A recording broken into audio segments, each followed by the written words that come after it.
I was planning to use this setup, but I figured I'd just make this like my other videos. Here's my review of the Evercade Retro Games Console. You should get it. So I'm going to be going over what the Evercade comes with, keeping in mind that there's two separate versions. There is an Evercade that comes with one game, and then an Evercade that comes with 3 games. I'm doing a review of the 3-game one. Here's what it looks like. It has a menu button, a start and select button, which I said backwards. Then you have the ABXY. There are triggers on the top, as you can see here. It is cartridge based, which personally for me is part of the appeal. I like the whole retro Game Boy, or more like a Game Gear-esque vibe to it. It has a charging point. It also has a headphone jack, volume control, and what I will be showing you a little bit later is you can also play this on a regular TV.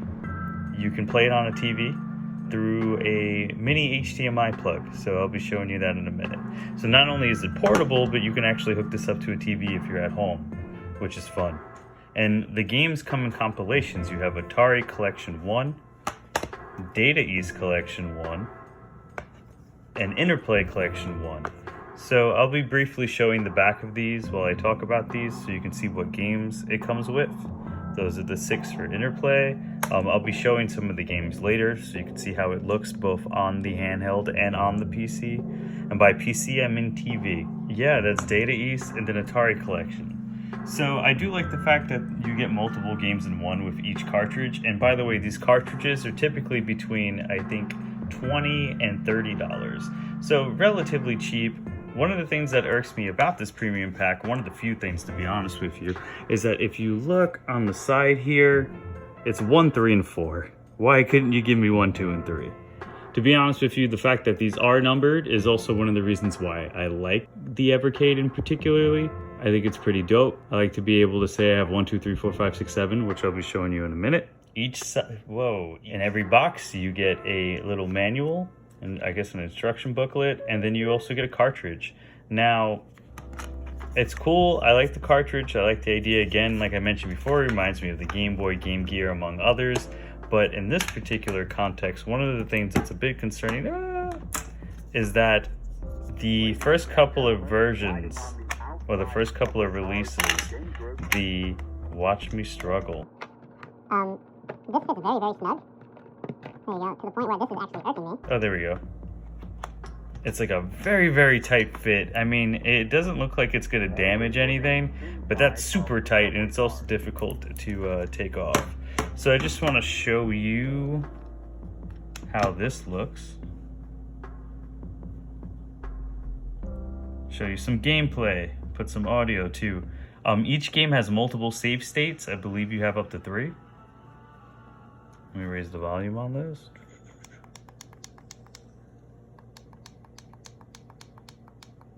I think I'm raising, there you go. Cool, so that's kind of loud.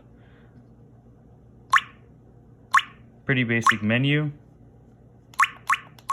Lower that a tiny touch. I mean, these are Atari-based games, so it's going to look like Atari, but I will show some 8 and 16-bit ones in a minute. So, oh, Ninja Golf.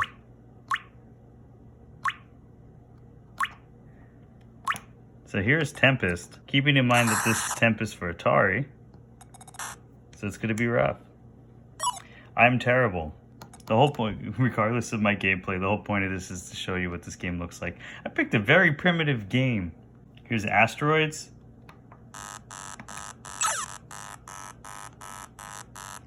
Got that OG Atari sound, whatever that is.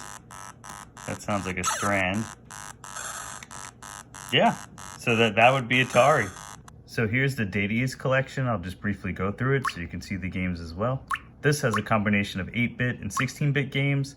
So for this particular example, I'm going to be showing you an 8-bit game, and then I'll move over to the 16-bit game in a minute. By the way, Side Pocket, severely underrated. Let's look at Bad Dudes.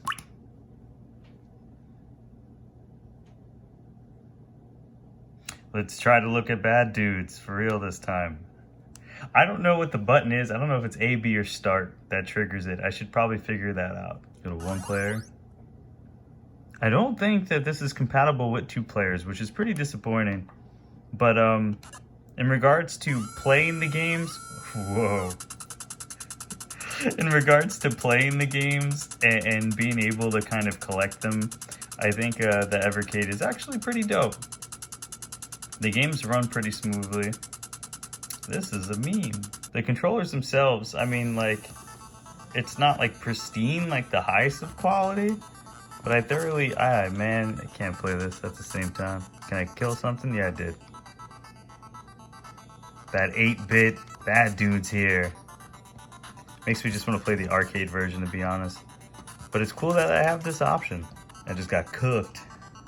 Here is the Interplay Collection. I like the fact that these are in compilations based on kind of a company. Mostly 16-bit with a couple of 8-bits. Gotta put on Earthworm Jim. This guy's tatted on me. Let's try Start. Start is the way to do it. Great, I learned. I feel like this is where the Sega logo would be. Alright, so doing this with one hand is a challenge and a half. I'm just gonna die. There you go. So I'm gonna actually show you how these work on the TV. So I'm gonna be switching over to that now. Everything runs pretty smooth, I swear. Really? You got the flash on, bro? So as you can see here, I have it plugged in via HDMI mini. I know that high quality clip. Now that's super blurry. As you can see on the screen, there we go. It upscales to 720p. That actually looks kind of smooth. So this is pretty quiet, but this is pretty clean. Again, still using the Interplay.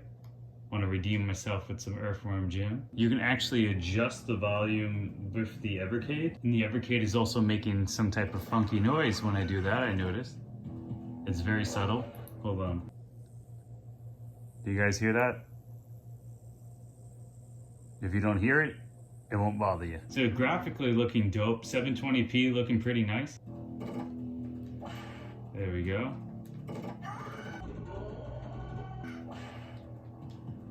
Let's play through this. Now I'll play through one more Interplay game. And if you want to see other games and requests, you can definitely let me know for sure. Just to show you as well, there's a menu option here.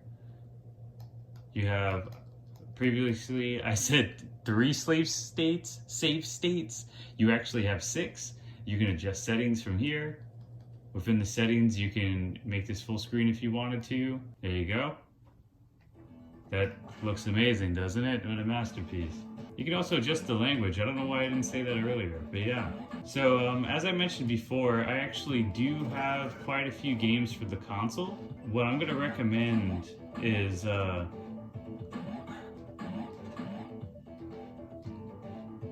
what? So I have quite a few games for this console, or this handheld rather. And if you're interested in seeing more, you can follow me on Twitch. I'll be streaming. Who is it good for on Twitch? I'll be streaming. That's my new tagline. I'll be streaming. So yeah, so overall, who is it good for? I would recommend the Evercade for collectors of video games, collectors of handhelds. If you are a retro game fan, and if you're looking for a legal way to play retro games on the go or single player. The biggest strengths I would say this has is the fact that the controller plays really well, both on a handheld and via connected to the TV. You also have a very easy to pick up interface to navigate through games. I'll show you here really quick. Just hit menu, quit game, and there you go, you're back in the menu. The only major drawbacks I would say is that some of the cartridges, at least the earlier ones, it's a very snug fit in the back. And then the other negative would be, I don't think there's a way to have 2 players. It would be super cool to have 2 players, but you don't. I'm gonna play some Clay Fighter. So yeah, if you're interested in seeing more gameplay, I'll be streaming the next couple of weeks on Twitch. Who is it good for? I guess twitch.tv/who is it good for. And let me know if you have any requests. Thanks for watching. Oh, hold on. I gotta get this win. Yeah.